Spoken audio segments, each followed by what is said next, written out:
Sir আমরা এখন শুরু করতে পারি।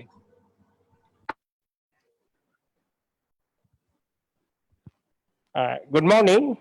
This is Dr. Habibur Rahman, Associate Professor, Senior Consultant of Cardiology. As part of NHF course, which is only aimed for the students of MD and fellowship, we are starting our today's session. We'll show patient to the student and we'll ask different question and examiners also from outside this center will ask online. So welcome you all, the examiners, students of different institute from this country as well as from outside who are joining. So welcome all. So we are going to start our case. First, the long case. Dr. Kamrul will take the history. It will for 10 minutes. Then another doctor will come. So you please start.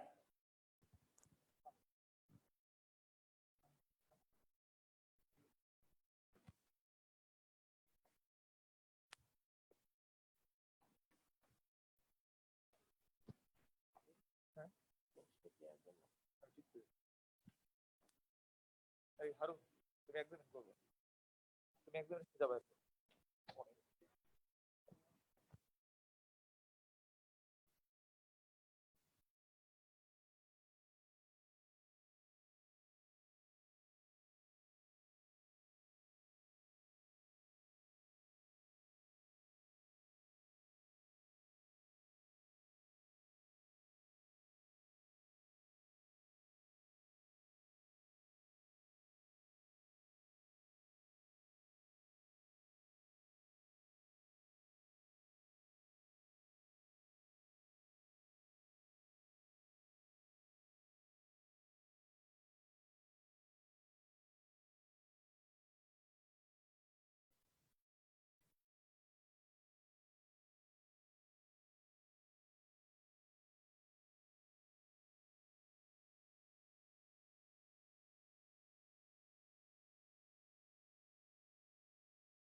পরীক্ষার সময় history এবং examination খুব brief করতে হবে, খুব তাড়াতাড়ি করতে হবে, কেমন? বেশি সময় দেওয়া হবে না, ম্যাক্সিমাম 10 মিনিটের মধ্যে শেষ করতে হবে।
Next কে আসবে?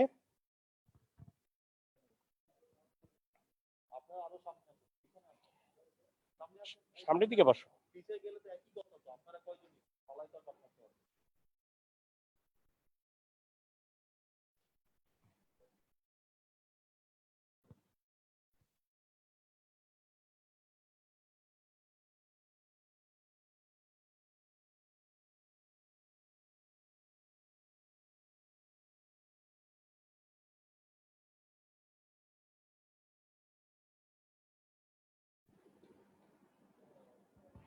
Next examination করবে Rahat, Dr. Rahat, please.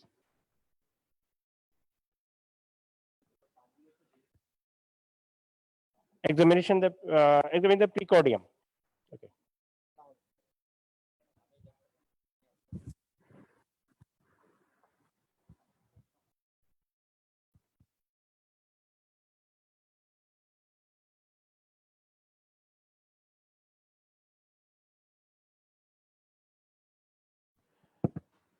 Dr. Kamrul, please describe your findings.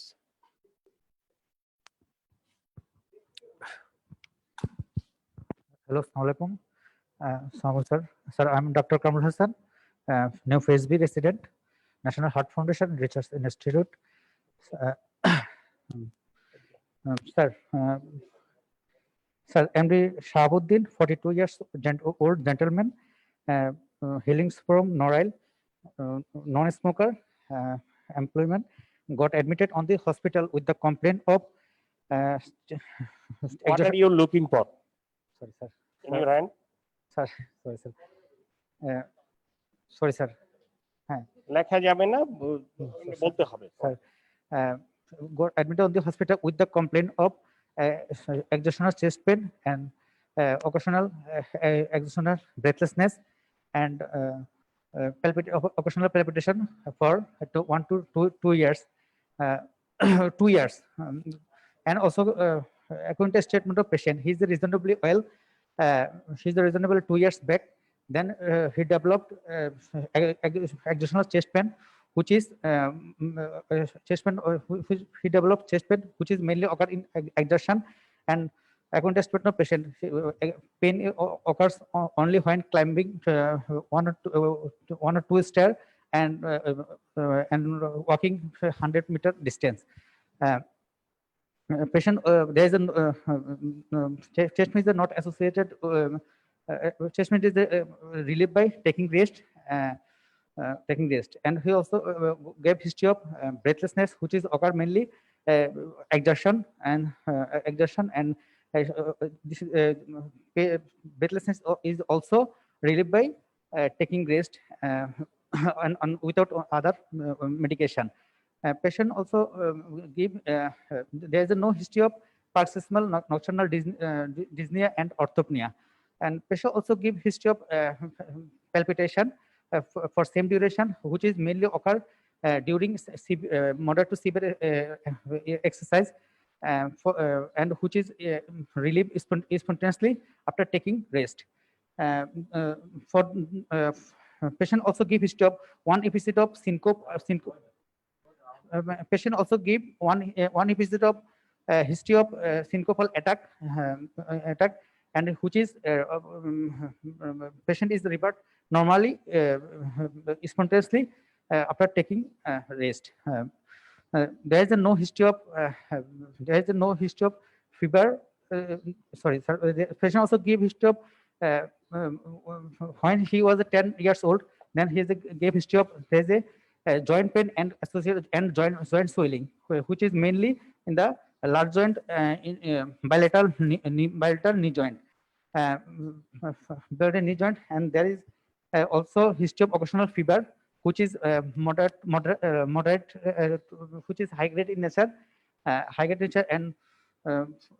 in nature. There is no associated cough and cough. There is no associated.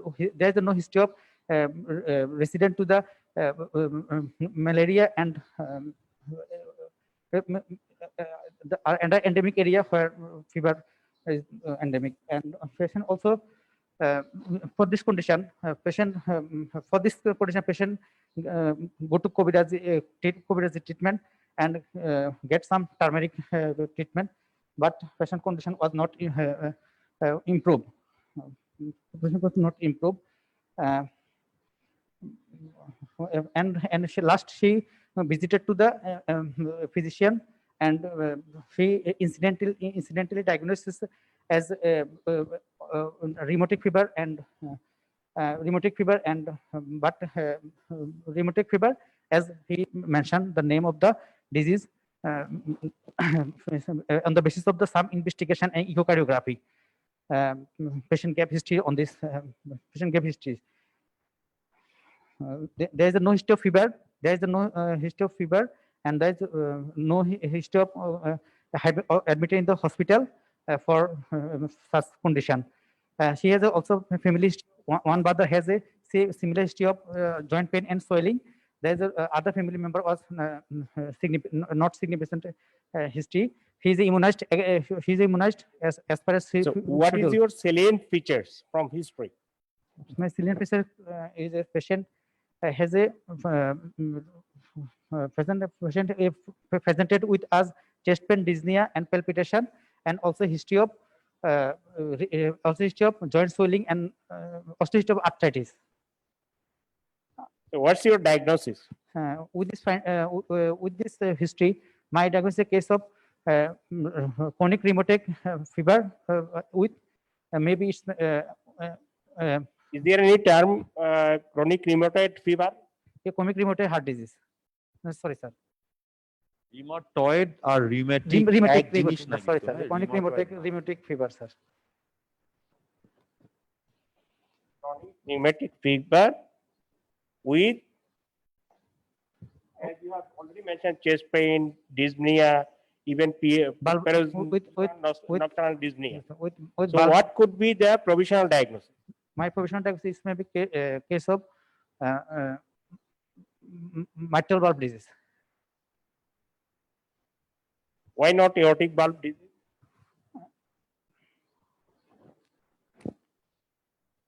It could be aortic Could valve it disease. be? It could be aortic valve disease. তো rheumatic ফিভারে কোন valve বেশি ধরে, Mitral valve বেশি হয়, কত percent সেটা? 92 তো আপনি যখন জিজ্ঞেস করছে আপনি ভুল আনসার একটা ফাঁদে পা দিয়ে দিয়েছেন, হ্যাঁ, তখন আপনি যদি এটা বলতে পারতেন sir commonly isolated mitral is 80%, that's why I said, but it could be aortic valve or mixed. আপনাকে ফাঁদ থেকে তো বের হয়ে আসতে হবে, তাই না? আপনি তো আনসারগুলো জানেনই, ইউজ করে করে বের হয়ে আসতে হবে আপনাকে, তাই না? আর আপনাকে যখন হিস্ট্রি বলছেন, আপনি একটা ডায়াগনোসিসে স্টিক করাটা তো ঠিক না, কেন? আপনি এক্সামিনেশন ফাইন্ডিং আপনার তো ডিফারেন্সিয়াল ডায়াগনোসিস বললে আপনার জন্য সেফার হইতো, এটা দুই তিনটা বলতেন। তুমি বলতে পারবে যে I have got sub differential diagnosis. এটা একটা। আরেকটা হচ্ছে যে তুমি যে হিস্ট্রিটা যেভাবে প্রেজেন্ট করলা, এত জার্গন হয়েছে, একই কথা রিপিটেশন হয়েছে অনেকবার। তুমি এটা আরো কম সময়ে প্রেজেন্ট করতে পারতা। এক্সামিনেশন এটা প্রেজেন্ট করাটা, হিস্ট্রি প্রেজেন্ট করা is an art. It needs practice practice practice, তাই না? আর পরীক্ষার এক্সামিনারের কাছে প্রেজেন্ট করার সময় শর্ট তোমার সব ইনফরমেশন নিয়ে আসতে হবে, তাই না? নেশনের ফাইন্ডিং বলেন, আপনি বসেন, কামরুল হাতে দেন। Assalamu alaikum. I'm Dr. Rahat. January examinee. Precordial examination of this gentleman reveals apex bit is located in the left fifth intercostal space, 9 centimeter from the mid-sternal line.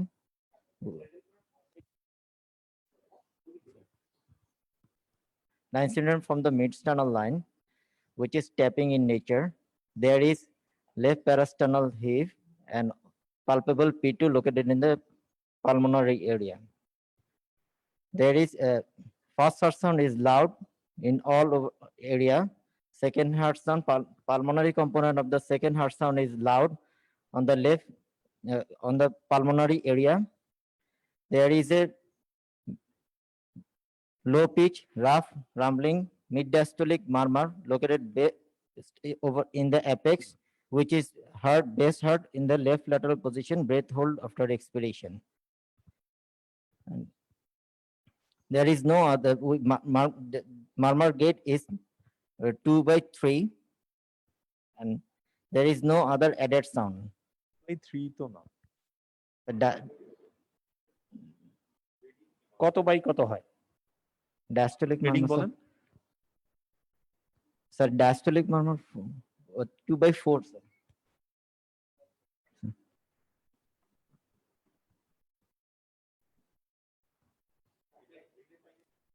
Yes, sir. Yes, sir. Well localised বুঝলেন কিভাবে? Bell of the stethoscope, this, sir. স্টেনোসিসের মানে মারমারটা স্যাররা যেভাবে শুনতে চায়, আপনি একটা জিনিস ড্রপ করলে ওটা কানে লাগবে। মেবি বেল অফ দ্য শোনাটা ফরজ কিনা জানি না, বাট মাইটালে মারমার বলতে গেলে এটাই বলতে হবে। তো এটা ড্রপ করছে, এটা আমার কানে লাগছে যে এই কথাটা, তো এটা একদম মানে রেলগাড়ির ছন্দের মতো করে এই মারমারের বর্ণনাটা দেওয়া লাগবে। ঠিক আছে, কারণ তারা সবসময় পরীক্ষার সময় বলেন যে পিওর মাইট্রাল স্টেনোসিস পরীক্ষায় লং কেস হিসেবে থাকার সম্ভাবনা খুব কম যদি রোগী অন্যান্য পাওয়া নাই যায়। আর যেটা পাবে সারা ধরনের এত সহজ একটা এমবিবিএস লেভেলের কেস অনেক ছোটখাটো ব্যাপারও মাফ করবে না। ঠিক আছে, একটা বড় কেস ঝামেলার কেস থাকলে অনেক ছোটখাটো ব্যাপার মাফ করবে, কিন্তু মাইট্রাল স্টেনোসিসের ছোটখাটো ব্যাপারে কোনো মাফ নাই। হ্যাঁ, ওইটুকু যদি মিস করেন দেখবেন যে এইবার তো মনে রাখবে, নেক্সট টাইম যখন পরীক্ষা তখনও স্যাররা এটা জানবে যে আপনি এটা বলতে পারেন নাই। ঠিক আছে, মানে মাইট্রাল স্টেনোসিসের সিভিয়ারিটি নিয়ে আপনি কোনো কমেন্ট করতে পারতেছেন এই ফাইন্ডিং থেকে, যে whether it's severe? Yes, sir. আমার severity আমি কমপ্লেন করতে পারি, কিন্তু mid diastolic murmurটা prolonged, and there is also feature of the pulmonary hypertension. So based on these two findings, I can say that this is a severe mitral stenosis. What are the relevant investigation you would like to do? Relevant investigations, sir, to confirm my diagnosis, I will first do echocardiography of this patient, and relevant examination, chest X-ray, ECG, that will help my diagnosis to confirm to diagnosis my. আপনি ইকোতে কি কি finding আশা করতেছেন? Sir, echoতে 2-dimensional echocardiography তে আমি left atrialটা enlargement expect করতেছি. There is both mitral leaflet is fused and commissure of the fused, and AML doming of the AML with hockey stick appearance of the AML, and there is restricted mitral valve opening is shortened, stenos mitral valve opening, fish mouth appearance. Mitral opening is Reduced. Reduce. আচ্ছা, কিন্তু যখনই ওই যে আবার বললাম না একটা কথা বাদ পড়ে, যখন বলছে এএমএল টা ডোমিক এন্ড হকি স্টিক, পিএমএল সম্বন্ধে আবার কিছু বলতে ভুলে গেছে। তো ওইটা পিএমএল এর মুভমেন্ট ফিক্সড, তাই না? ওইটা কাজেই আপনি কোন একটা মিস করলে ওটা কানে লাগে, হয়তো অন্যান্য তো এতটা লাগে না, বাট এখানে তো যেহেতু আমরা এটা শুনতে শুনতে অভ্যস্ত হয়ে গেছি, বা এত পিটিএমসি যখন হয় তখন আমরা সবসময় এটা আলোচনা করি, ওই একটা পয়েন্ট আবার আপনার বাদ পড়ে গেছে, তাই না? আচ্ছা, আর আর কিটা 2D বললেন, তারপরে আর কিছু বলবেন? Yes, 2D sir. তে আরো কিছু দেখবেন? 2D তে স্যার হ্যাঁ দেখবো স্যার, আমি অ্যাট্রিয়াল অ্যাপেন্ডেক্সটা দেখবো যে ফর এনি থ্রোম্বাস আছে কিনা স্যার। এছাড়া স্যার আমি 2D তে আরভিটা দেখতে পারি, আরভি হাইপারট্রফি আছে কিনা স্যার, এটা সাইজ দেখবা না? বলছি স্যার। বলতে কালার, দেন আমি কালার ডপলার করতে স্যার আমি কালার ফ্লো ইতে colour candle light appearance from the left atrium to left ventricle জেটটা পাবো স্যার। আর যদি আমি কন্টিনিউয়াস ওয়েভ ডপলারে আমি ট্রান্সমাইট্রাল গ্রেডিয়েন্টটা দেখবো to assess the severity of the patient. Clinical এক্সামিনেশনে এখানে বাল্ব প্লায়াবিলিটি কেমন, তোমার কাছে কেমন মনে হয়? Sir valve is প্লায়াবল।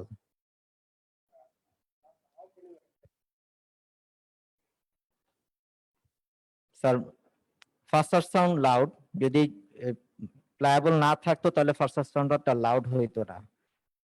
আর ইম্পর্টেন্টটা কি? ফার্স্ট সবচেয়ে ইম্পর্টেন্টটা কি? ওপেনিং স্ন্যাপ, হ্যাঁ, ওপেনিং স্ন্যাপ স্যার, ওপেনিং স্ন্যাপটা স্যার আমি পাইনি, এই জন্য স্যার আমি মেনশন করিনি স্যার। তাহলে আপনি প্লায়েবল বলতেই পারবেন না। ওপেনিং স্ন্যাপটাই বেশি important.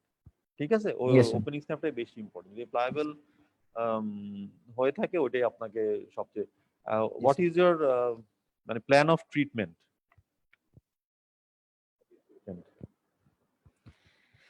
Sir, as this is a severe and my previous examiner already said the patient is symptomatic, so my plan of management is to PTMC.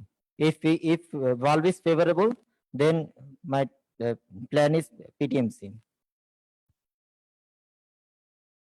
My plan Yeah. of treatment will depend on the suitability of the valve Valve. and other associated finding from echo, ECG, and X-ray. Irrespective of what said by other Other- examinees. Yes, sir. এটা বড় mention করা এটার যায়। উপর depend এখন আপনি MR বেশি আছে কিনা আপনি তো বুঝতেছেন না, তাই না? Yes, তো আপনি sir. যখন এইটুকু জব দিন তাহলে what do you mean by favourable valve morphology, তখন আপনি বলেন what do you mean by favourable valve morphology. Sir, favorable valve morphology আমি ইকোতে স্কোর দিয়ে করি, উইলকিন স্কোর লেস দেন 8 হলে আমার ফেভারেবল ভালভ মরফোলজি। এছাড়া অ্যাসোসিয়েটেড যদি এমআর না থাকে, লেফট অ্যাট্রিয়াল থ্রোম্বাস যদি না থাকে, that will guide my favourable valve morphology. যদি ওনার যদি এমআর থাকে বা ফেভারেবল না হয়, ধরেন ইটস নট ফেভারেবল, স্যার তাহলে আমরা কি করব, কি ট্রিটমেন্ট অপশনে যাব? দেন স্যার আমরা সার্জারিতে যাব স্যার। যদি এমআর সার্জারি বললে তো দুইটা জিনিস বোঝায়, আচ্ছা তাই না? আমি সিএমসিও বুঝাইতে No, পারি, sir, আমি- ভালভ রিপ্লেসমেন্টও বুঝাইতে ইয়েস স্যার, আমি ভালভ রিপ্লেসমেন্টে যাব স্যার। এই জিনিসগুলো কিন্তু মাইট্রাল স্টেনোসিসের ক্ষেত্রে এগুলো মাফ নাই। হ্যাঁ, এগুলো আপনাকে এইভাবেই বলতে হবে, I will go for valve replacement. ও কারণ নাহলে আবার সিএমসির কোয়েশ্চেন চলে আসছে, তাই না? So if there is LA thrombus but otherwise valve is suitable, then what would you do? Sir, then I will anticoagulate the patient for 3 months, and after 3 months, I will follow up the patient and do echocardiography to see the resolution of the thrombus. If thrombus is resolute, then I will go for the PTMC. How will you confirm whether the thrombus is in resolution or has dissolved? I'll do transesophageal echocardiography. We বলবেন I will do follow up the patient after 3 months by doing transesophageal echo, because there is a most sensitive test for, হ্যাঁ, আপনি কথায় sir. Gap রাখতে পারেন না। So the thrombus has not dissolved, then what? If thrombus is not dissolved, then I will go for the valve replacement surgery. Is he correct?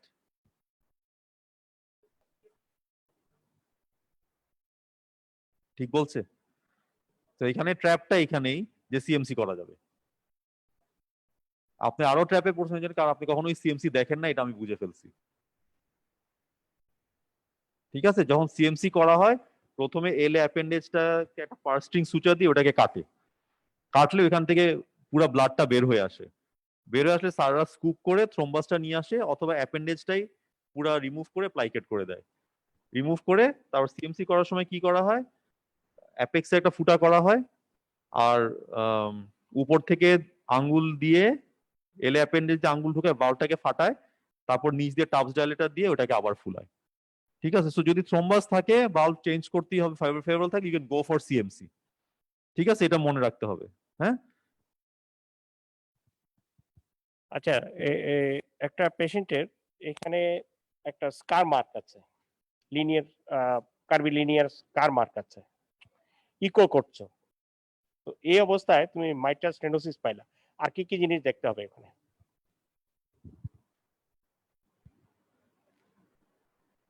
Sir এখানে একটা স্কার mark আছে, এটা স্যার ইকো সিএমসি। করতে গিয়ে দেখলা যে একটা চাঁদের মতো কার্ভিলিনিয়ার স্কার মার্ক, স্যার তুমি ইকো করছো, মাইট্রাল স্টেনোসিস পাচ্ছ, আর কি কি জিনিস তুমি এক্সপেক্ট করতে পারো ওখানে?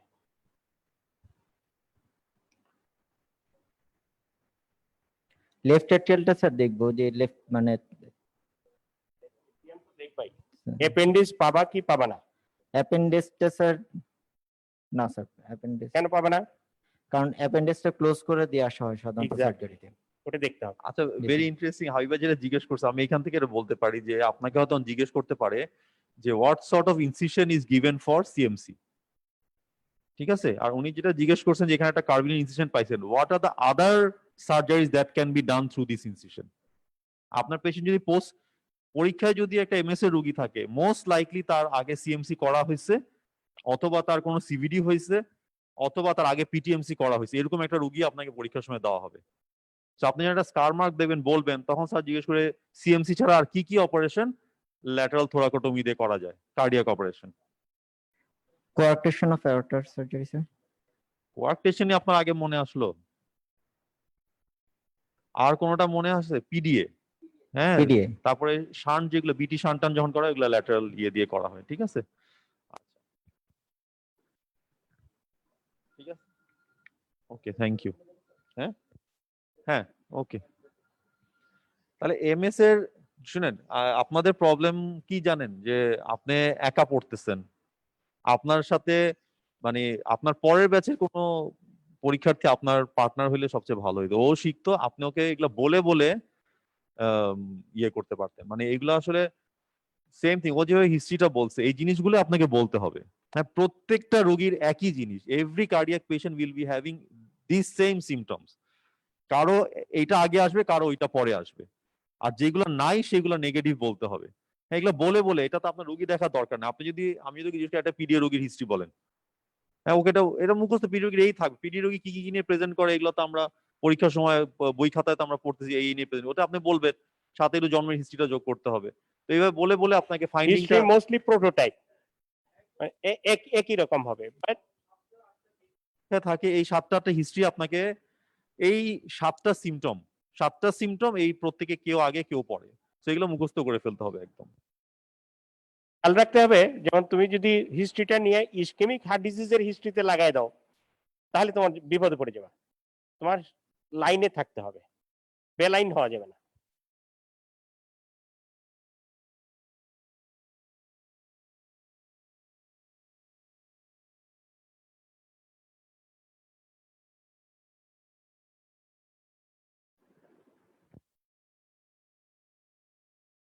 আচ্ছা,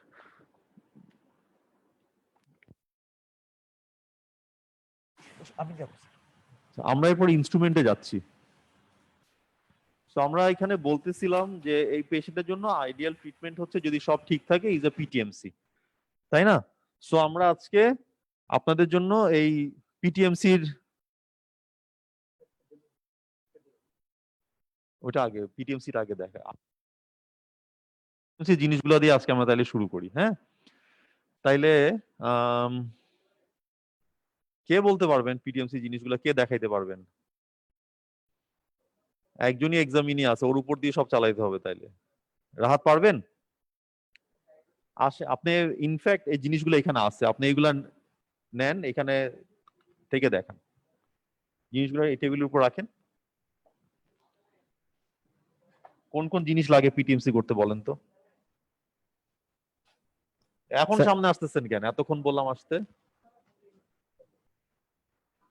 হ্যাঁ, তারপরে স্প্রিং ওয়্যার নাও, বেলুন নাও।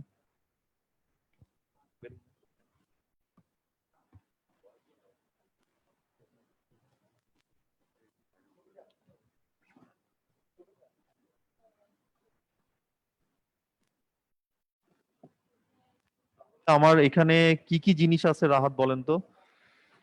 স্যার আর এখানে আচ্ছা, আমি একটু বলি, একটু স্যার। থিওরিটিক্যালি আপনি বলেন যে এটা পিটিএমসি করতে গেলে কি কি স্টেপ করবেন বা কি কি জিনিসপত্র আপনার লাগবে। বসেন বসেন। the steps of PTMC: first, preparation of the patient, draping and sterile draping. Procedures are, I need to make two puncture. One is the venous puncture and another is the arterial puncture.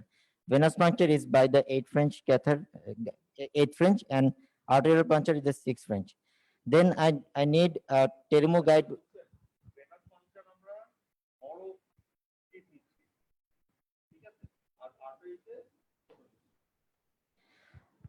Then I need the pictal catheter, multipurpose catheter, and multipurpose catheter is projected towards the pulmonary artery to measure the pulmonary artery pressure. Then I withdraw the multipurpose catheter and take the pictal catheter and make it pictal catheter reside on the aortic sinus. Then I push the Terumo guider in the left brachiocephalic vein and under Rahat, the আমি একটু interrupt করি, দুইটা term. হ্যাঁ, ও বলছে প্রথমে projected towards না, guided into the P, এগুলা term গুলো আপনাকে ঠিক বলতে হবে। The multipurpose is guided into the pulmonary artery, এটা আমরা গাইড করে পালমোনারি আর্টারিতে নিয়ে যাই, ঠিক আছে? এন্ড রিসাইড না is positioned, pigtail is position in the aortic root, ঠিক আছে, রিসাইড না। হ্যাঁ, টার্ম গুলা একটু না বললে ভাববে যে আপনি পড়াশোনা করেন না বা অভ্যস্ত না। And pterygoidal then position in the left brachiocephalic vein. And under the guidance of the pterygoidal, I will take the Mullen sheath in the left brachiocephalic vein. And then sir, this is Mullen sheath, sir.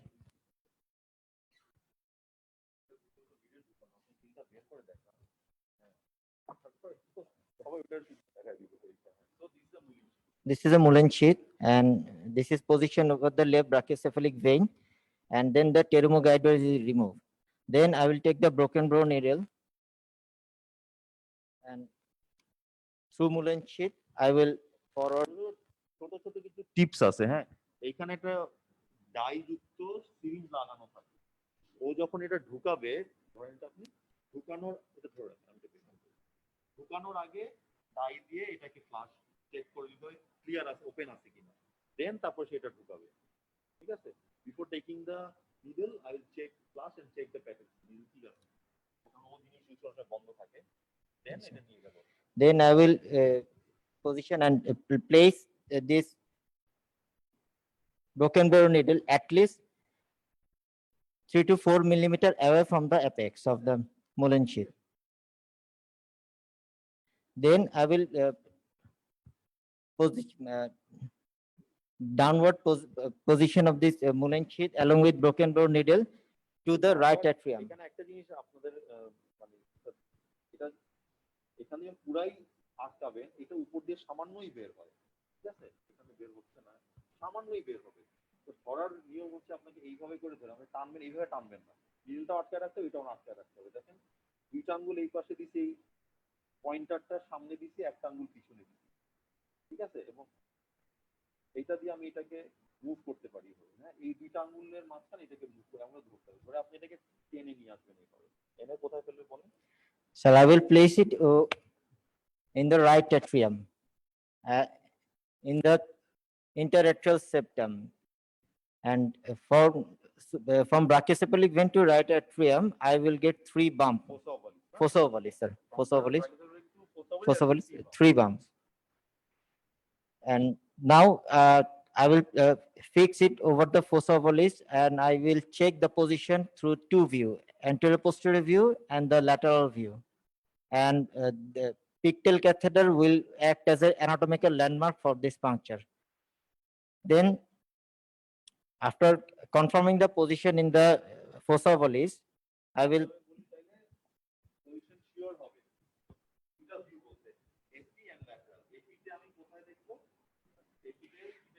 sir এপিতে দেখবো sir pigtail ক্যাথেটারের থেকে এটা downwards and laterally আছে, and fit pick, হ্যাঁ, lateral যখন the pigtail is away from the but it faces towards the vertebral column.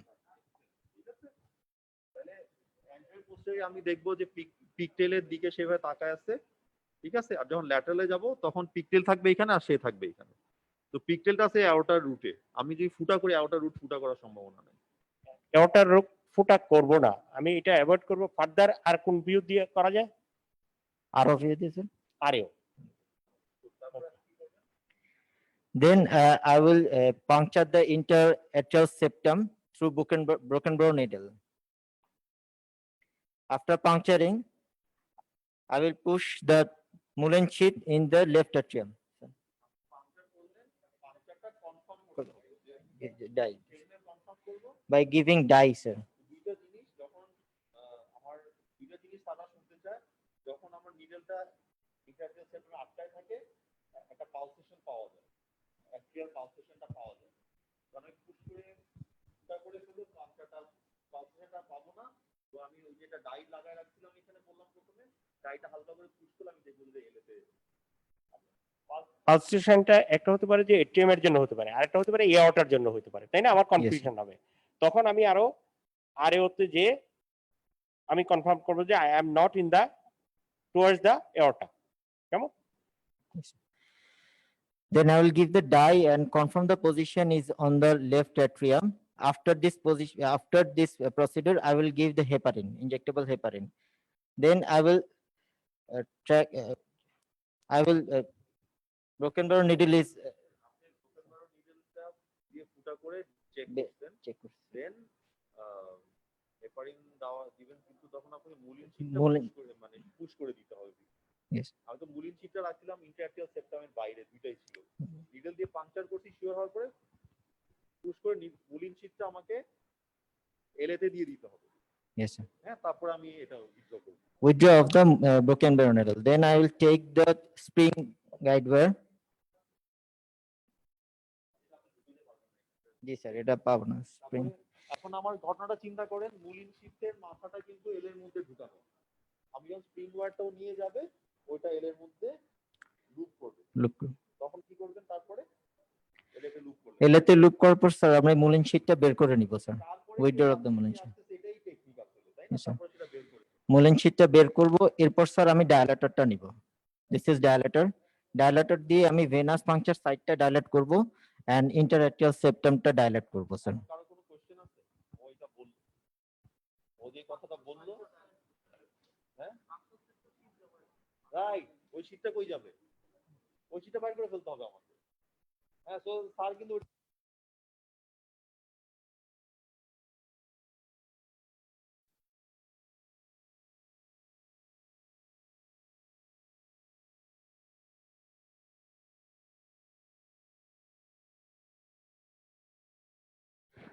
Then under the guidance of the springware, I will take the dilator and I will dilate the interatrial septum.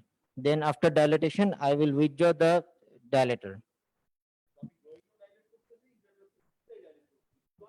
8 ফ্রেঞ্চের sheet দিয়ে আমি puncture করছি, এটা 10 French বা 12 French, আর আমার balloon হচ্ছে প্রায় 14 French. তো আমাকে গ্র্যাজুয়ালি আমি 8 ফ্রেঞ্চে যাই তো 14 ফ্রেঞ্চের নিলে আমার এখান দিয়েও ফুটা হয়ে যাবে না, এখান দিয়ে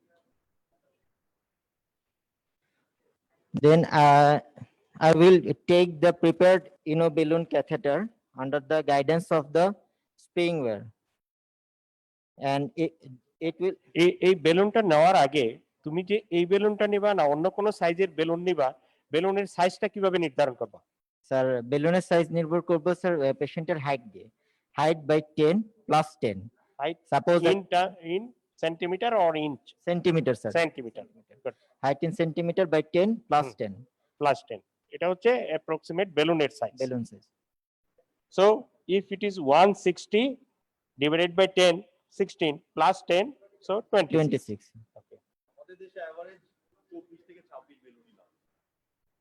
এটাও জিজ্ঞেস করতে পারে স্যার, কত বেলুন ইউজ করতে দেখছেন সাধারণত? স্যার 24 বা 26 এই থেকে জানবে। And then I will proceed it over the left atrium. ওকে বারবার ইন্টারাপ্ট করতেছি স্যার বেলুনটা কিন্তু আসলে এরকম না, এখানে একটা স্ট্রেচার থাকে স্যার। স্ট্রেচার দিয়ে বেলুনটা একদম স্ট্রেচ হয়ে লম্বা করে রাখা হয়, নাইলে তো এখানে ঢুকবে না। ঠিক আছে, স্ট্রেচার দিয়ে এখানে লক করা থাকে। ঠিক আছে, এইভাবে করে একদম যাবে, যাওয়ার পরে আপনি কি করবেন? Stretcher along with থাকতে পারি খালি যে বিদ্যা স্ট্রেচার, হ্যাঁ, পুরো এত কিছু নাও দিয়ে।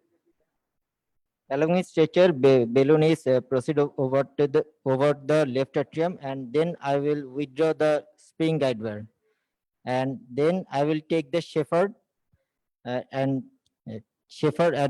this তো আরেকটা স্টেপ আমার বাদ পড়ছে, যখন আপনি স্প্রিংটা বের করে নিয়ে আসবেন স্ট্রেচার সহ, দেন উই চেক দ্য এলে প্রেসার করে আমরা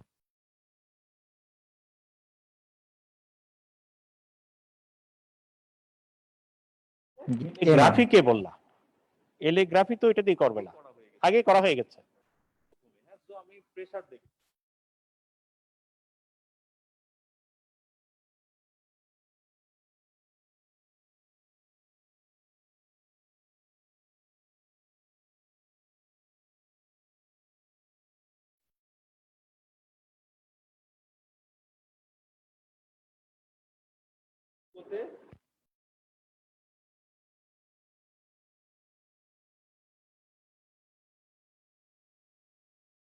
Then with the help of shepherd, I will proceed it from the left atrium to the left ventricular side. through the mitral valve. Then I will inflate the balloon. First, the distal balloon will be the inflated. Then I will withdraw it and fix over the mitral valve area. Then again inflate the balloon. The proximal end will inflate, and lastly the mid part is the inflated.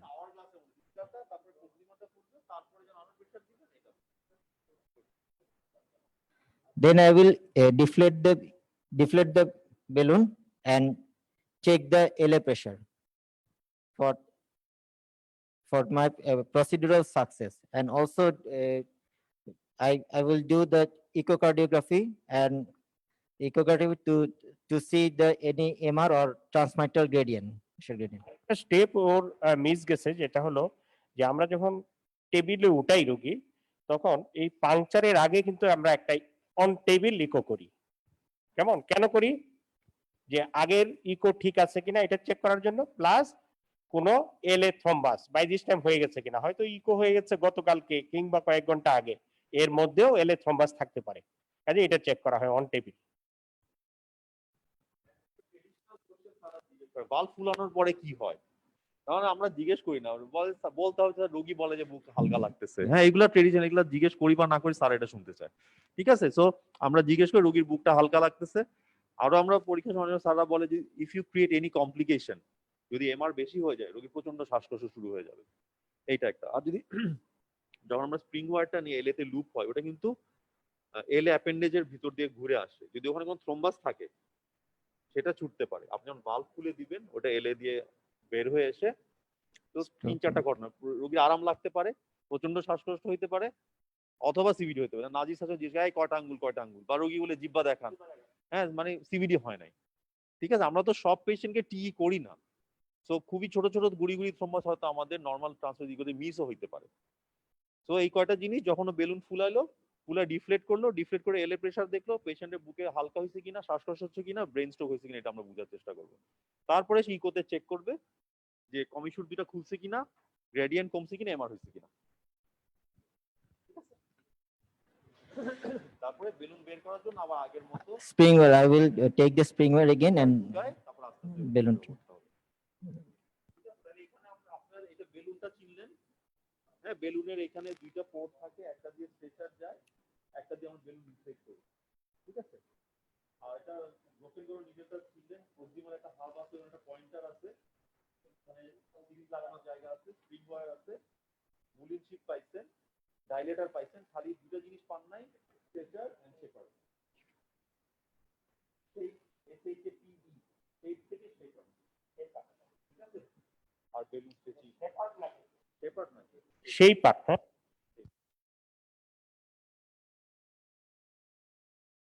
পিটিএমসি complication গুলো ওকে বলে দেন। আচ্ছা, আগে বলেন যে সাকসেসের criteria কি দেখে বুঝবেন যে সাকসেসফুল হয়েছেন? স্যার ক্লিনিক্যালি একটা হচ্ছে পেশেন্ট উইল সিমটমটা রিলিভ করে, পেশেন্ট বলবে যে আমার বুকের থেকে চাপটা কমে গেছে এক।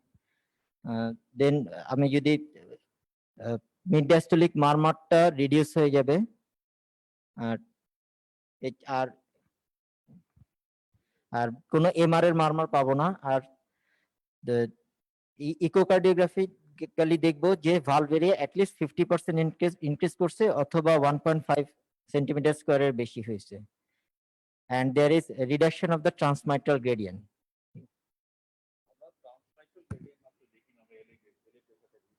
ও বলতে পারে আমরা সাকসেস হচ্ছে symptomatic improvement, echocardiographic parameters and invasive parameter. আচ্ছা, এমআরটাও আমরা সাকসেসের মধ্যেই ধরবো, কিন্তু এমআর কতটুকু পর্যন্ত ধরবো? 1 স্যার, গ্রেড 1 মানে আগের থেকে গ্রেড 1 পর্যন্ত যাবে, এক বাড়বে।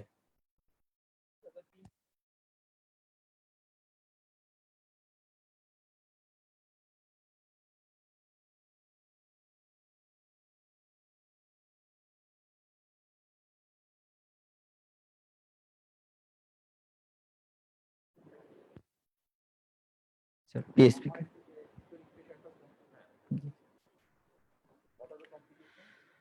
Complication of the PTMC procedure is there is maybe the hemopericardium, then might be stroke, and arrhythmia, or severe emergency. Local complications, sir, and the puncture site complication, hematoma. Yes, sir. Procedural complication. Besides this, there are also Puncture site complication. complication during Movement of the catheter. Dissection. Yes, sir.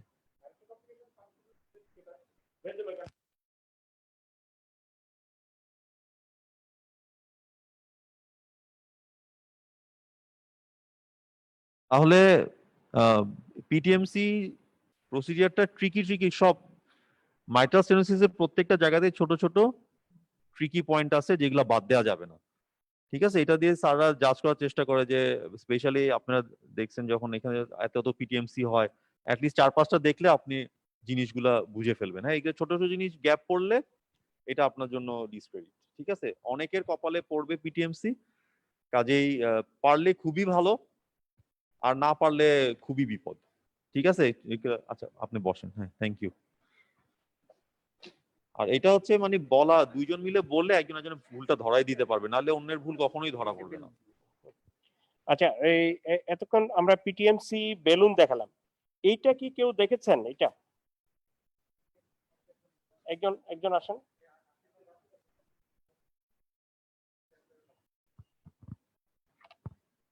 এটা এটা কি জিনিস?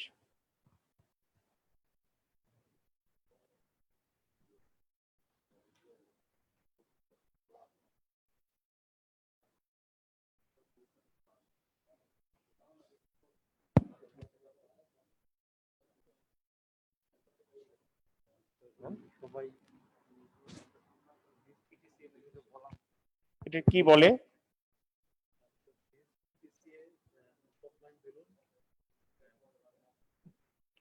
নন compliant লেখা আছে। আচ্ছা, NC. This is balloon dilatation catheter, one of the catheter, তাই না? হ্যাঁ, এটা এখানে একটা বেলুন থাকে, তারপরে এইখানে লেখা থাকবে কত সাইজ বেলুন, তাই না? কত সাইজ লেখা থাকবে, যেমন 2.5 ইন্টু 12, তার মানে এটা ওয়াইড হচ্ছে 2.5, যখন ফুলবে 2.5 পর্যন্ত ফুলবে, লেন্থ হচ্ছে 12 মিলিমিটার। আরেকটা জিনিস ও বললো এনসি মানে নন কমপ্লায়েন্ট। তো আমরা কি কি বেলুন ওখানে ব্যবহার করি পিটিসি এর জন্য? Semi compliant. এই কমপ্লায়েন্স মানেটা কি?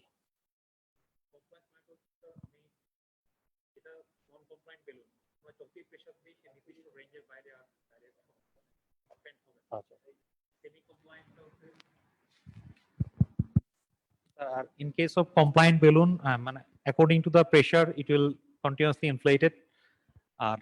আর সেমি কম্পাইন্ড হচ্ছে স্যার, নন কম্বাইন্ড মেনলি হচ্ছে স্যার নির্দিষ্ট রেঞ্জের বাইরে সে মানে এক্সপেন্ড করবে না বা ডাইলেটেড হবে না স্যার। আর সেমি কম্বাইন্ড হচ্ছে স্যার দুইটা মাঝামাঝি। এটা কি কাজে ব্যবহার করা হয় বেলুনটা? স্যার এই পিটিসি বেলুন ক্যাথেটার আমরা ইউজ করি স্যার ডিউরিং অ্যাঞ্জিওপ্লাস্টি, আমরা sir pre dilatation and post ডাইলেটেশনের সময় স্যার ইউজ করি। Pre dilatation means? Pre dilatation means sir, preparing the vascular bed বা stenos area before deploying the stent. That is called Okay. pre-dilatation, sir. And post dilatation? And post dilatation, after deploying the stent, for proper apposition of the stent with the lesions, we use the post dilatation technique, sir. এটা যখন আমরা dilate করি, এই balloon stent যখনই dilate করি, এর কতগুলো pressure marker আছে, তাই না? Yes, sir. চার্ট আছে। একটা বলে নমিনাল প্রেসার, আর একটা হচ্ছে রেটেড বাস প্রেসার। এটা কি? So nominal pressure, that is the minimum atmospheric pressure that is required for optimal dilatation of the balloon. Rated burst pressure, that is the maximum pressure, maximum atmospheric pressure at which 99.99% of the cases the balloon will not rupture, but 0.01% of the cases the balloon may rupture. আচ্ছা,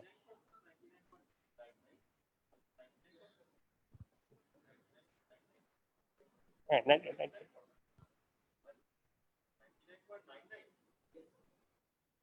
exactly. আচ্ছা, এই NC balloon কখন ব্যবহার করা হয়? Sir আমরা নন কম্পাইন্ড balloon গুলো use করি হচ্ছে sir during post dilatation usually sir. আর আর স্যার আর কোনো কাজে ব্যবহার করা হয় দেখছো? জি স্যার Pre-dilatation কখন? পিডারেশনে যখন স্যার যেখানে থ্রম্বাস ডিসলস্ট হওয়ার একটা sorry calcified sorry sir calcified বা সিটিও লেশনে আমরা ক্যালসিফাইড লেশনে আমরা হ্যাঁ। নন কম্পাউন্ড বেলুন ইউজ করি স্যার। আচ্ছা, এই বেলুনের কমপ্লিকেশন কি কি হতে পারে যখন আমরা ডাইলেট করি? স্যার আমরা যখন ডায়োটেশনের সময় স্যার একটা হচ্ছে স্যার থ্রম্বাস ডিসলস্ট হয়ে মাইক্রোভাস্কুলার অবস্ট্রাকশন হতে পারে স্যার। বেশিক্ষণ বেলুন ইনফ্লেট করে রাখলে স্যার সার্কুলেশন মানে পারফিউশন বন্ধ হয়ে যেতে পারে বা অ্যারিথমিয়া হতে পারে স্যার। ইভেন বেলুন রাপচার হতে পারে, ইভেন করোনারি মানে আর্টারিও রাপচার বা ডিসেকশন হতে পারে স্যার। রাপচারটা কিভাবে বোঝা যায়, তাৎক্ষণিক কিভাবে বোঝা যায়? রাপচার যাই হোক, দেখো নাই বোধহয়, এটা রাপচারটা বুঝে যাবে যে প্রেসারটা কমে যাবে, আমি যে প্রেসারটা দিচ্ছি সেটা উঠবে না একটা। আরেকটা হচ্ছে যে এই পোর্ট দিয়ে ব্লাড চলে আসতে পারে। কেমন? এই রাপচার হলে, বেলুন রাপচার হলে কি কি হতে পারে? যে এয়ার এম্বলিজম হতে পারে, তাই না? বাতাস চলে যেতে পারে। তারপরে ভেসেল রাপচার অথবা পারফোরেশন হতে পারে।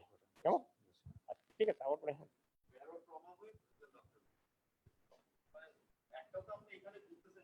প্রেসারে উঠেছিলেন, হঠাৎ প্রেসারটা কমে গেল, আপনি কমান নাই। আর ওইখানে যে বেলুনটা দেখা যাচ্ছিল, হঠাৎ দেখলেন যে ডাইটা স্ক্যাটার্ড হয়ে গেছে, হঠাৎ বেলুনটা দেখা যাচ্ছে না। এই দেখা যাচ্ছিল, একটু পরে ডাইটা স্ক্যাটার্ড হয়ে গেল, বেলুনটা দেখা যাচ্ছে না। তার মানে ওটা ওখানে ডিসরাপশন হয়ে গেছে ইয়েটা। ঠিক আছে, thank you.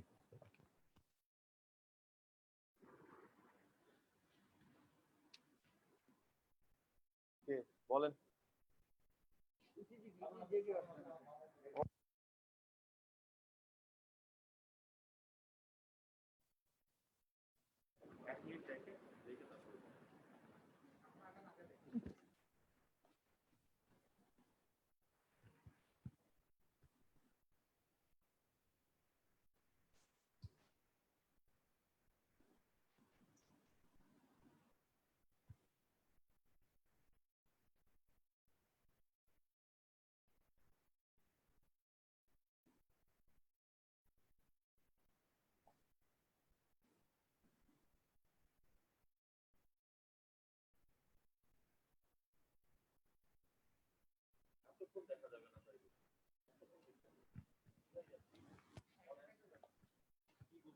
Sir, this is a standard 12 lead surface ECG showing, sir, 3:1 AV block.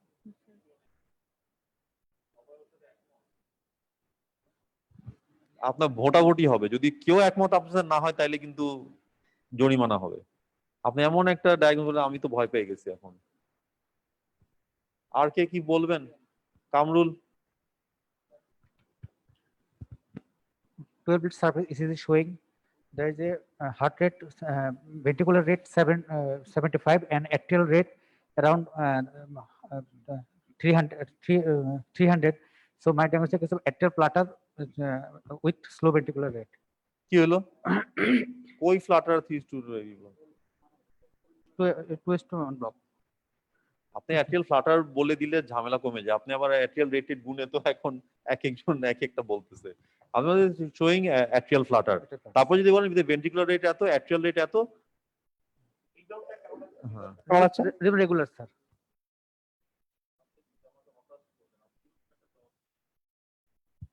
আচ্ছা, ওকে দেন। আচ্ছা, আপনি বলেন। So how will this patient present to you? So the patient may present with palpitations. Sir. এর সমস্যাটা কি? একটা পেশেন্টের অ্যাট্রিয়াল ফিব্রিলেশন আছে, হ্যাঁ, আর ফ্লাটার হচ্ছে একজন, এইটা ধরেন। ফ্লাটারের প্রবলেমটা কি? যে পেশেন্ট ফ্লাটার রিদমে আছে, তার সমস্যাটা কি? যেমন আপনি বলছেন 3:1 ব্লক, এটা কি ফিক্স 3:1ই চলতে থাকবে দিনের পর দিন? থাকবে না, কি হবে? Sir, variable. তো শুধু প্যালপিটেশন কেন, সে তো প্রিসিনকোপ সিনকোপ নিয়ে আপনার কাছে আসতে পারে, তাই না? সো ফ্লাটারের সমস্যা হচ্ছে যে আনস্টেবল রিদম। সে এখন আপনি 3:1 দেখতেছেন, হয়তো হঠাৎ যদি ব্লক বেড়ে যায়, হঠাৎ করে রেট অর্ধেক হয়ে যাবে। ব্লক কমে গেলে হঠাৎ করে রেট ডাবল হয়ে যাবে। প্যালপিটেশন একটা সমস্যা, অনেক কমে গেলে পেশেন্ট সিনকোপ প্রিসিনকোপ নিয়ে আসতে পারে। সো আপনি ফ্লাটারের ট্রিটমেন্ট কি দিবেন?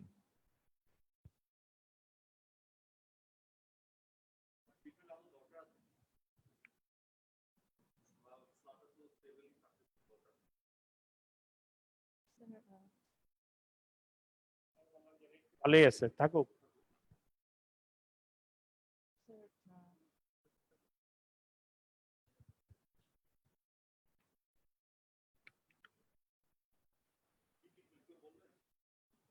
বলবে ট্রিটমেন্ট কি দিবা? ট্রিটমেন্ট স্যার এটা পেশেন্ট যদি অ্যাকুট ইমার্জেন্সি নিয়ে আসে আমাদের পালপিটেশন এবং ইয়ে নিয়ে, আমার হচ্ছে এভি নোডাল ব্লকিং দিয়ে দিব স্যার, ক্যারোটিড সাইনাস মেসেজ দিতে পারি। এছাড়া স্যার আমি ইপি স্টাডি করে, আমার কনফার্ম ট্রিটমেন্ট হচ্ছে ইপি স্টাডি করে যে মাইক্রো রিএন্ট্রি আছে সেই পাথওয়েটাকে স্যার অ্যাবলেট করা স্যার।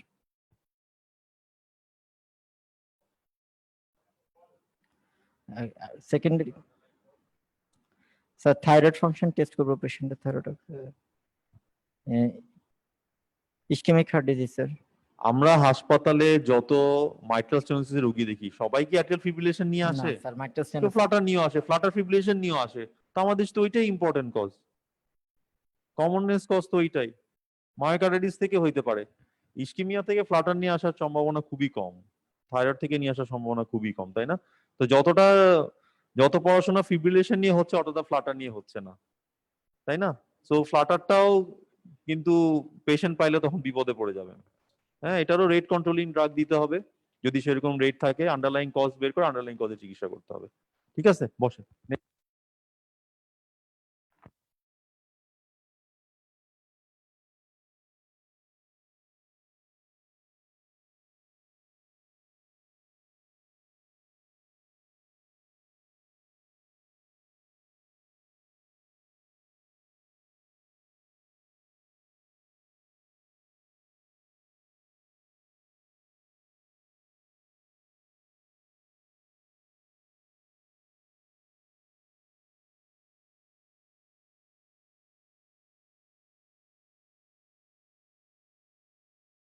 সিজি যখনই দেখবা তখন ক্রনোলজিটা মনে রাখবা, কি কি দেখবা, কেমন?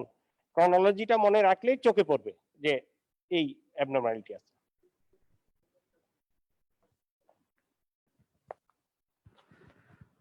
This is a 12 blade standard surface ECG showing a patient there is in sinus rhythm. Heart rate is around 60 beats per minute, and there is a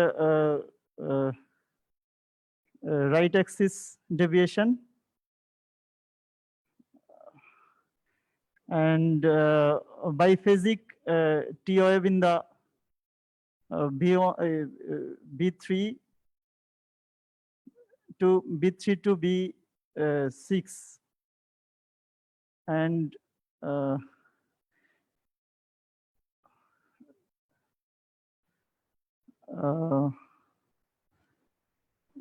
there is a ST elevation in lead 2, lead 3, and AVF. Right Axis কেমনে বুঝলেন? Sir ওয়ানে হচ্ছে যে মানে AVF এ sir QRS positive, এভিএফ এ 2 আর AVF এ QRS positive. তো কেমন থাকে normally? Normally কি ওগুলো নেগেটিভ থাকে নাকি? আপনি লিড 1 এ পাড়া দিয়ে আবার ওখান না থেকে স্যার, তাড়াতাড়ি 2 3 তে চলে গেলেন। 1 থেকে স্যার মানে AVF এ পজিটিভ আর কি, 1 এ কি আছে? 1 এ নেগেটিভ কি নেগেটিভ? QRS, আর কি নেগেটিভ? T স্যার, আর কি নেগেটিভ? PO negative. তাই থাকার কথা। না স্যার, এগুলা কোথায় থাকে এরকম? AVR এ, এভিআর এর কি অবস্থা? AVR এ স্যার পজিটিভ। তার মানে কি? মিললো তাহলে? স্যার এটা লিড রিভার্সাল হতে পারে। হ্যাঁ, তো ওই ফাঁদে আপনি তো ফাঁদে পা দিচ্ছেন, তাই না? আমরা চাচ্ছিলাম যে আপনি রাইট অ্যাক্সিস ডেভিয়েশন বলে বিপদে পড়েন, তাই তো করলেন। আরেকজনের তারপরে ভুলে তুমি আটকা পড়ে গেলা। অন্যান্য জিনিস যখন খুঁজতে খুঁজতে আপনি এইখানে এসটি এলিভেশন, এইখানে ইনভার্সন, সব মিলে ডায়াগনোসিস তো পৌঁছাতে পারতেছেন না একটা, তাই না? যখনই অ্যাক্সিস মনে হবে সমস্যা, ওটা বলতে গেলে আপনাকে চট করে ক্যালকুলেশন করে ফেলতে হবে যে আমি যদি রাইট অ্যাক্সিস বা লেফট অ্যাক্সিস বলি, স্যার আমাকে নেক্সট কোশ্চেন এটাই করবে, কেমনে বুঝলাম? ওটা ক্যালকুলেট করে ফেলতে হবে। হ্যাঁ, বেশি সময় নেওয়া যাবে না, যতটুকু বলছে হ্যাঁ এটা হলে এটা এরকম থাকবে, যখন দেখছি এরকম না, তখন তো না, এটা বলা যাবে না, তখন ওইটাই আপনি বললে ভালো হইতো। বুঝতে পারছেন? যখনই একটা লিড দেখে আপনি রাইট অ্যাক্সিস বলে ফেলছেন, অন্য কিছু দেখেন নাই আর, সেই জন্য ইটস এ টেকনিক্যাল ডেক্সট্রোকার্ডিয়া, তাই না? বাট ইস্কিমিয়া আছে তার, কিন্তু ইসিজিটা technically faulty.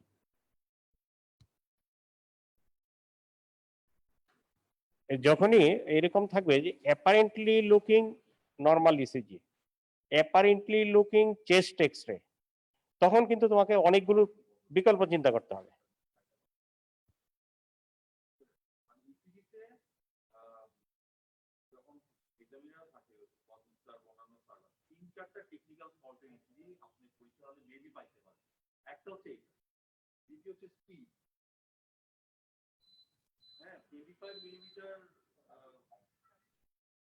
Millimetre per second করা আছে কিনা এই জিনিসটা দেখতে হবে, নাকি বেশি আছে। বেশি থাকলে ব্র্যাডি ব্র্যাডি মনে হবে, ঠিক আছে? আর একটা জিনিস হচ্ছে স্ট্যান্ডার্ডাইজেশন, ঠিক আছে? যখনই ইসিজি দেখবেন কমপ্লেক্স খুবই ছোট বা খুবই বড়, কমেন্ট করার আগে স্ট্যান্ডার্ডাইজেশনটা একটু দেখে নিবেন, ঠিক আছে? আর যখনই দেখবেন খুব ব্র্যাডি হচ্ছে, পরীক্ষায় সাইনাস ব্র্যাডিকার্ডিক ইসিজি দেওয়ার চান্স কমই, যদি না আপনার কাছে হাইপোথাইরয়েড জানতে চায়, ঠিক আছে? সো যদি দেখেন অনেক ব্র্যাডি মনে হচ্ছে, চট করে দেখে নিবেন যে স্পিড আছে কিনা লেখা, না থাকলে ইউ ক্যান আস্ক যে স্যার এখানে পেপার স্পিডটা লেখা না, আমি ইয়ে সম্বন্ধে কমেন্ট করতে পারতেছেন, লুকস লাইক ব্র্যাডিকার্ডিয়া। ওটা একটা ট্র্যাপ হইতে পারে, ঠিক আছে? সো এই জিনিস, এই তিনটা জিনিস যখনই প্রথমে ইসিজি দিবে, এই তিনটে চট করে দেখে নিবেন যে টেকনিক্যাল ডেক্সট্রোকার্ডিয়া আছে কিনা, পেপার স্পিড আর স্ট্যান্ডার্ডাইজেশন দেওয়া আছে কিনা, দেন আপনি অন্যান্য জিনিস খুঁজতে থাকেন যখন অ্যাপারেন্টলি নর্মাল লুকিং মনে হবে, হাইবা যেটা বললেন। যদি দেখেন কমপ্লিট হার্ট ব্লক, তো সেটা তো আছেই, সেটা নিয়ে তো আর চিন্তা নাই। বাট নর্মাল একটা ইসিজি এরকম মনে হলে শুধু টি ইনভার্সন ইসিজি দেওয়ার কথা না পরীক্ষায়, ঠিক আছে? একইভাবে যখন দেখবা যে লং কেসে বা শর্ট কেসে মনে হচ্ছে নর্মালি কিছুই পাওয়া যাচ্ছে না, কোনো অ্যাবনর্মালিটি পাওয়া যাচ্ছে না, তখন কিন্তু ডেক্সট্রোকার্ডিয়াকটা চিন্তা করতে হবে। যেমন আমাদের এফসিপিএস এ এক্সামিনেশনে এরকম সিএমএইচ এর দিছিল, কিছুই পাচ্ছি না, তারপরে দেখা গেল যে এটা আসলে dextrocardia.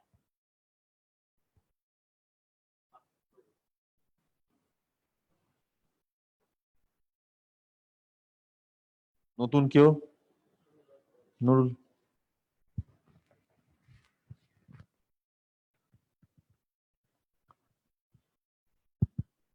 Assalamu alaikum. Chest X-ray PAVU showing anterior বলবা। chest X-ray posterior anterior view showing huge cardiomegaly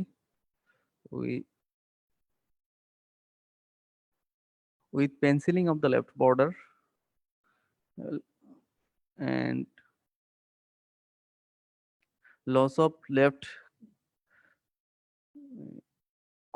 costophrenic angle due to cardiomegaly, maybe rotation, and pulmonary bay is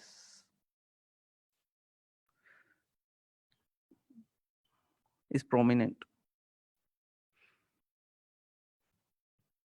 and there is oligamy of the lung field.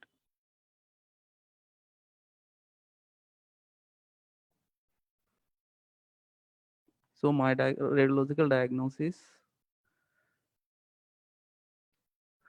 is huge pericardial effusion or shunt anomaly with pulmonary hypertension. কেউ কিছু বলবেন? হ্যাঁ, কে বলতে পারবেন?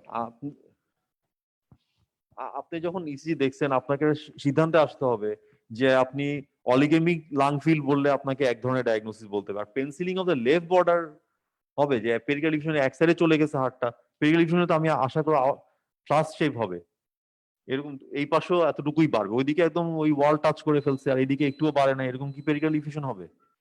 আর পেন্সিলিং of the left border বলার মানে কি, right border হবে না কেন তাইলে? আপনি আগেই চিন্তা করছেন যে আমি পেরিকাল ডিফিউশনের দিকে যাব, কিন্তু ওটা তো হার্টটা শেপই তো এরকম হবে না। আপনারা কার্ডিওমেগালি ডিফারেন্সিয়াল ডায়াগনোসিস থাকলে ভালো হইতো, তাই না? আর অলিগেমিক পুরা যদি কার্ডিওমেগালির সাথে পুরা লাংফিল অলিগেমিক হওয়া তো খুব রেয়ার, সেই ক্ষেত্রে আপনাকে পালমোনারি স্টেনোসিস খুঁজতে হবে, তাই না? আপনি যদি অলিগেমিক বলেন ল্যাটারাল 1/3 বা এই যদি মনে করেন যে পালমোনারি হাইপারটেনশন হয়ে গেছে কোন একটা শান্ট অ্যানোমালি থেকে, সেটা তো সেরকম না। অন্য কেউ কিছু বলবেন? হ্যাঁ বলেন দেখি কেউ।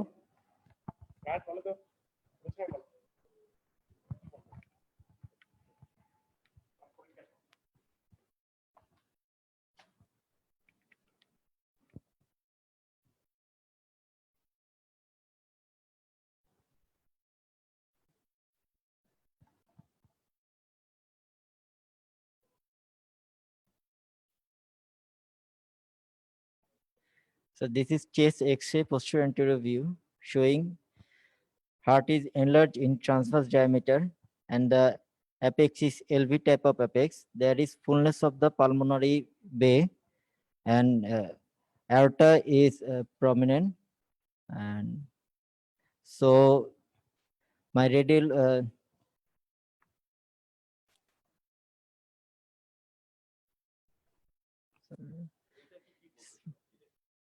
the aortic muscle, sir. Aortic knuckle. এটা স্যার পালমোনারি বে স্যার। এটা অতটা না, এটা অতটা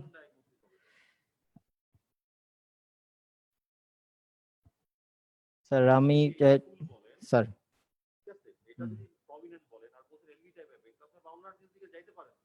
হ্যাঁ sir valvular disease.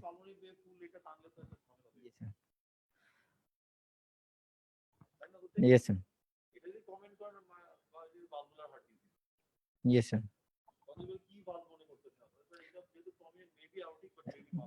Yes sir, multiple valvular heart disease. না স্যার আমার মানে radiology multiple valvular heart disease.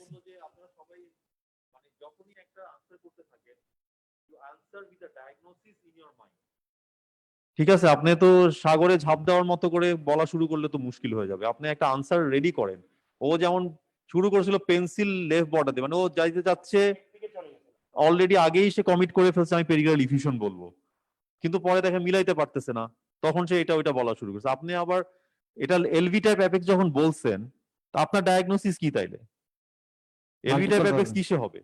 Multiple valvular heart disease, hypertensive heart disease hypertensive বা আপনার মাল্টিভালভুলার হার্ট ডিজিজ। তখন আবার যদি আপনি পালমোনারি বে ফুল কমেন্ট করে ফেলেন, তাইলে তো আবার আপনি কোথাও যেতে পারতেছেন না।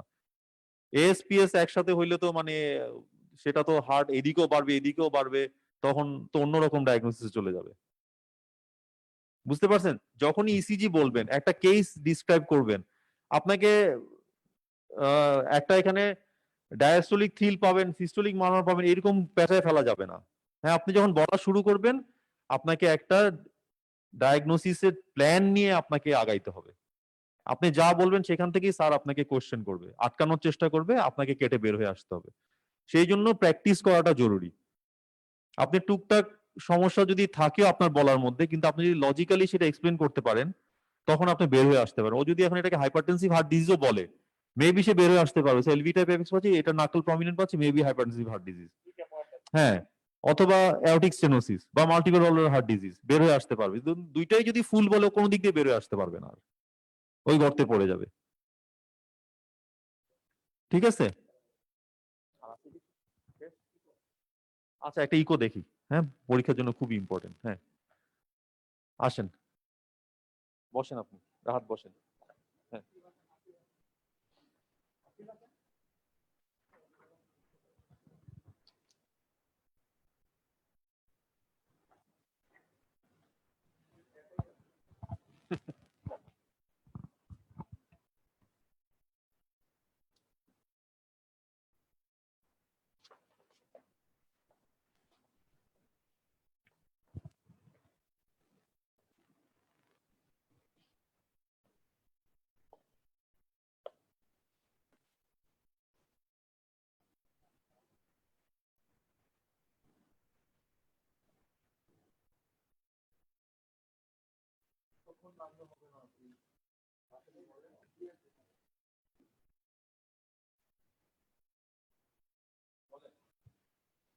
Sir, 2D guided 2D guided color echocardiography in the left upper panel shows in the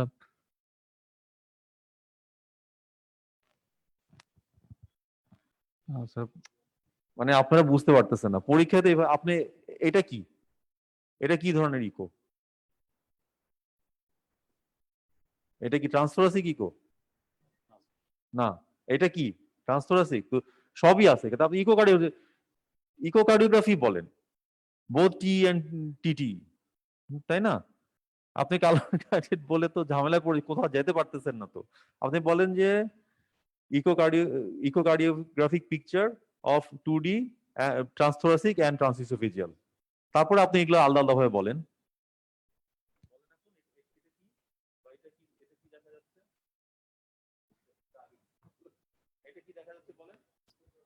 sir, there is echo dropout. Sir, apical 4-chamber view, sir. Sorry, sir. Sir, 4-chamber. Subcostal, sir. Subcostal 4-chamber view showing echo dropout in the interactable septum.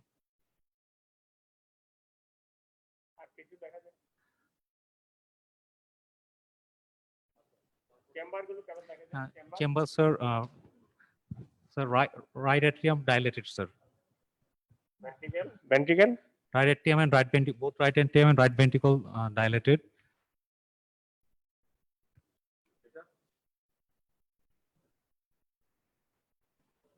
Sir, parasternal short axis view in the level of the root of the gate vessels.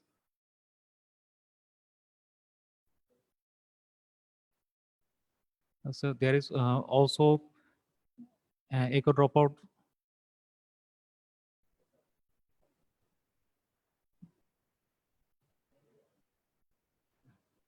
Different modalities of echocardiographic picture showing axial septal lesion. Yes. ঠিক আছে, আপনার বলার সুবিধার্থে আপনি যে কোনো একদিক থেকে আসেন, এখান থেকে শুরু করেন। বলার সুবিধার্থে যদি আপনি এভাবে বলেন echocardiographic picture of different modalities showing axial septal lesion, ঠিক আছে, তারপরে in this frame 2D M-mode echocardiography showing, এখানে তো দিছে এই জিনিসটা দেখার জন্য কি, এটা কি, এটা কি, এটা কি, এটা কোন চেম্বার বোকা ছিল, এটা এলভি, এটা আরবি, এলভি আরবি সমান সমান, এটা দেখানোর জন্য এই ছবিটা দিয়েছে, কোনো মাপটাপ দেয় নাই তো। আরবি কখন ডাইলেটেড বলবো, আইদার সমান সমান আর বেশি, তাই না? বুঝতে পারছেন, এই জন্য এটা দিছে। আর সেপ্টামটা কি দেখা যায়? Dilated RV and paradoxical movement of septum. তারপরে এখানে চলে আসেন অ্যাপিক্যাল 4 চেম্বার ভিউ, বা প্যারাস্টার্নাল হইতে পারে, এটা অ্যাপিক্যালি মনে হচ্ছে, showing echo dropout either in the mid IAS with adequate ARIM and ARIM, mitral and posterior rim. এটা এখানে একই aortic and left aortic rim দেখা যাচ্ছে, এখানে IS দেখা যাচ্ছে, ইন্ট্রাফেসিয়াল। This is transesophageal echo showing এটা aorta, কিন্তু ঝামেলা হচ্ছে এটা aorta, হ্যাঁ, এটা হচ্ছে left aortic rim and the interarterial system. Sorry, ASD. Color flow image showing ASD. ঠিক আছে, মানে সবসময় মানে এখানে যেহেতু অনেকগুলো আছে, আপনি কি বলবেন একটু চট করে একটা আইডিয়া করে নেন, আমি এইভাবে বলবো, আপনার তো যদি বলতে চান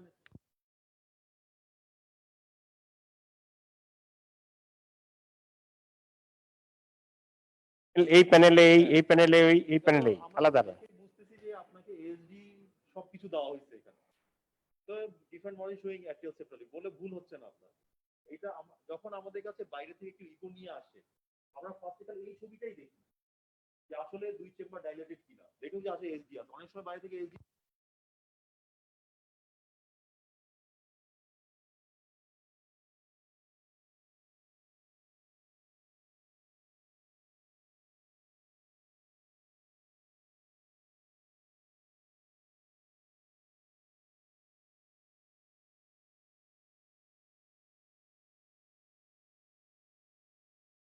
বুঝতেছেন যে কি বলবেন, এটা আপনাকে কথা বলা শুরু করার আগে সিদ্ধান্ত নিয়ে নিতে হবে। কথা বলতে গিয়ে যদি যখন অ্যান্সার শুরু করে যদি আপনি হোঁচট খেতে থাকেন বারবার, আপনার ওখান থেকে বের হয়ে আসাটা খুব ডিফিকাল্ট হবে। মানে এটা তখন স্যার বুঝবে যে আপনি প্র্যাকটিস করেন নাই বলাটা। হ্যাঁ, ওইটাই স্যাররা জানতে চাই। জিনিসপত্র তো আসলে যদি আপনাকে আমি দেই আমাকে পড়ানোর জন্য, এগুলো আপনি আমাকে ঠিকই সব পড়াইতে পারবেন, সবই বলতে, কিন্তু পরীক্ষা হলে তো আগে পাশ করে আসতে হবে। পাশ করে আসতে গেলে আপনি যতই জ্ঞান থাকুক, আপনি সুন্দর করে না বললে পাশ করতে পারবেন না। আর সুন্দর করে পাশ করতে যত লুপ রেখে রেখে বলবেন, তত আপনি একই কোশ্চেনে একই জিনিসের মধ্যে আটকাইতে থাকবেন, ওইখান থেকে বের হয়ে আসতে পারবেন না। আপনি কম জেনেও মানে গুছায় বলে পাশ করে আসতে পারেন, আর বেশি জেনেও বারবার ফাঁদে পা দিয়ে দিয়ে ঠেকে ঠেকে দেখবেন যে ইসিজি বলতে বলতে আপনার বোর্ডের ভাইবার টাইম সব শেষ হয়ে গেছে। হ্যাঁ, সেই জন্য যত দেখে প্র্যাকটিস করে আরেকজনকে বলবেন। সিসি যখন ডিউটি করেন, আপনার বড় ভাইকে যদি বলেন আমি একটু বলি, একটু শুনেন, ও শুনলে আপনি বলেন, এইভাবে প্র্যাকটিস করে করে। ওয়ার্ডে তো কাজ সেরকম কিছু নাই, বলা বলা প্র্যাকটিস করাটাই পরীক্ষা পাস করার মূল মূল মন্ত্র। বলা প্র্যাকটিস করতে, বলতে হবে ঠিক মতো, নাহলে পাস করতে পারবেন না। ঠিক আছে? কার্ডিওলজি তো হাবিব ভাই মানে অঙ্কের মতো, যে এটা থাকলে ওইটা থাকতে হবে। অ্যাওর্টিক ফুল আর পালমোনারি ফুল দুইটা একসাথে থাকবে না, এটা থাকলে ওইটা থাকবে না। পালমোনারি ফুল হলে আবার আরবি টাইপ অ্যাপেক্স হবে, এলভি টাইপ হবে না, তাই না? সেইভাবে করে আপনাকে, এটা অঙ্কের মতো তো। মিড ডে আসলে মারমার পাইলে আপনাকে ফার্স্ট আর সাউন্ড লাউড পাইতে হবে অথবা অ্যাক্টিভ ফিব্রিলেশন পাইতে হবে। আমরা যখন থার্ড ইয়ার থেকে শিখছি, তখন স্যাররা বলতেন যে কার্ড করে নাও, কার্ডের মধ্যে যে এক একটা স্পেসিফিক এইটা, এই ফাইন্ডিংস, তুমি এগুলো মনে রাখো। এরপরে যখন ফার্দার তোমার ট্রেনিং হবে, তখন এগুলোকে মিলাইতে হবে। তারপরে যখন পরীক্ষা দিতে যাবা, তখন তোমার এই যে তৌফিক যেটা বললো যে ফার্স্টে তোমার একটা ডায়াগনোসিস চিন্তা করে তারপরে তোমাকে বলতে হবে। পাশাপাশি তোমাকে মনে রাখতে হবে যে আমি যেন ডিরেইল না হই, বিপদগামী না হই, এটা বলে। কেমন? তাহলে আমাদের ক্লাস আজকের মতো এখানেই শেষ। ক্লিনিক্যাল ক্লাসগুলা আসলে আমরা চালায় যেতে চাই, কারণ পরীক্ষা পাশ করার জায়গা আসলে এইটাই। ঠিক আছে, আপনি লাইব্রেরিতে কতটুকু পড়লেন ওইটা কেউ অ্যাসেস করবে না। আপনি স্যারকে কি বলতে পারলেন, কত সুন্দরভাবে বলতে পারলেন, ওটা দিয়ে আপনার অ্যাসেসমেন্ট হবে। হ্যাঁ, আপনি এত বড় বড় দুইটা বই পড়লে আপনাকে পরীক্ষা নিবে 15 মিনিট। অত জ্ঞান তো আপনার স্যার বাজায় দেখতে দেখতে দেখার সময় পাবে না। 15 মিনিটে আপনাকে এই কেসটা সম্বন্ধে সুন্দর করে বলতে পারলেন কিনা, এটা দিয়ে আপনার পাস ফেল হবে। এখন আপনি এপস্টেইন অ্যানোমালি অনেক জানেন আর মাইক্রোসেন্সটা সুন্দর করে বলতে পারলেন না, তাহলে তো হবে না। আপনি স্যারকে বলতে পারেন, স্যার আমাকে ওইটা জিজ্ঞেস করেন, আমি এটা পারবো। ঠিক আছে? সো লং কেস আর শর্ট কেস যে কয় জিনিস থাকে, এগুলো একদম মুখস্থ, এগুলো টপ টু বটম মুখস্থ থাকতে হবে। আর ভাইবার টেবিলে যেসব জিনিস থাকে, এগুলো রিলেটেড জিনিসপত্রগুলোই মুখস্থ করেন, এগুলো ফার্স্ট কাজ। তারপরে আপনি এক্সট্রা জানার জন্য অনেক পড়েন, সেটা মেবি পরীক্ষার সময় আপনাকে জিজ্ঞেস না করার চান্সই বেশি। বাট কেস এন্ড ভাইবার টেবিলের জিনিসপত্র, ইকো, ইসিজি, ইনস্ট্রুমেন্ট, এইগুলো আপনি ঝালাপালা করে পড়তে হবে। ঠিক আছে? অন্যান্য জিনিস ওগুলো পরীক্ষা হয়ে জিজ্ঞেস করার চান্স খুব বেশি। বিপদে যদি পড়েন তাহলে ওগুলাই তখন ওগুলাই জিজ্ঞেস করবে আপনাকে, এই সহজ জিনিসগুলো না পারলে। তো এইগুলাই আগে পড়েন, অল্প সময় অন্যগুলোর পিছিয়ে ব্যয় করেন, বেশি সময় ব্যয় করেন প্র্যাকটিক্যাল যেগুলো পরীক্ষার টেবিলে থাকবে, পরীক্ষার হলের মধ্যে যা থাকবে তার উপরে। ঠিক আছে? তো, আসলে কথা হচ্ছে যে যেটা যেমন লং কেস, শর্ট কেস এবং ভাইবা, এই বিষয়গুলোকে আগে থেকে গোছায় রাখতে হবে। লং কেসে আমি সবসময় যেটা বলি, তোমরা যেমন mitral stenosis, mitral রিগারজিটেশন, aortic stenosis, আর এই কতগুলো, অথবা কনজেনিটাল, এগুলো কেস কমনলি থাকে। এগুলো তুমি আগে থেকে খাতায় লিখে রাখো যে হিস্ট্রিটা কেমন হতে পারে। তারপরে হচ্ছে পেশেন্টের সাথে তোমার ইন্টারাকশন হবে, সেটাকে গোছানো হবে। কাজে আগের থেকে গোছায় যদি তুমি প্র্যাকটিস করতে থাকো, তাহলে তোমার এই মিসটা কম হবে। এরপরে তোমার ফ্রেন্ডদের সাথে, যেটা বললো তৌফিক, যে ডিসকাশন, সিনিয়রদের সাথে ডিসকাশন, একজন আরেকজনের পরীক্ষা নেওয়া।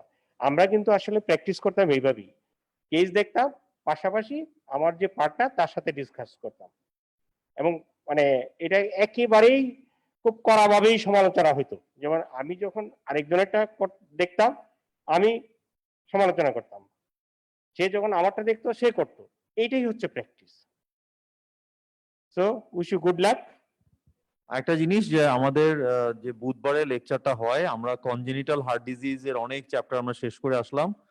নেক্সট বুধবারে এটার উপর একটা অ্যাসেসমেন্ট পরীক্ষা হবে। ঠিক আছে? অনলাইনে অ্যাসেসমেন্ট পরীক্ষা হবে আগেরটার মতো। তো তো সবাই ইয়ে করেন, রাহাত আপনার পরীক্ষা আপনি ফার্স্ট হওয়ার চেষ্টা করেন এবার, বাকিরা ওকে বিট করার চেষ্টা করেন। লেকচার গুলা ইউটিউবে মনে হয় নাই সব, বা ফেসবুকে আছে, ওখান থেকে দেখে ওগুলাতে আসলে অনেক এক্সটেন্সিভ পড়ানো হয়েছে। এগুলা পড়লে হ্যাঁ আপনাদের অনেক উপকৃত হবেন। ঠিক আছে, আজকের ক্লাস এখানেই শেষ। কলিম ভাই, শামীম, সবাইকে ধন্যবাদ, আপনাদের সবাইকে ধন্যবাদ। বাট অবশ্যই আপনারা বুঝতেছেন যে আপনাদেরকে বলা প্র্যাকটিস করতে হবে, জানেন সবাই সবই, বাট অঙ্ক মিলায় মিলায় বলা প্র্যাকটিস করতে হবে। হ্যাঁ, থ্যাংক ইউ, খোদা হাফেজ।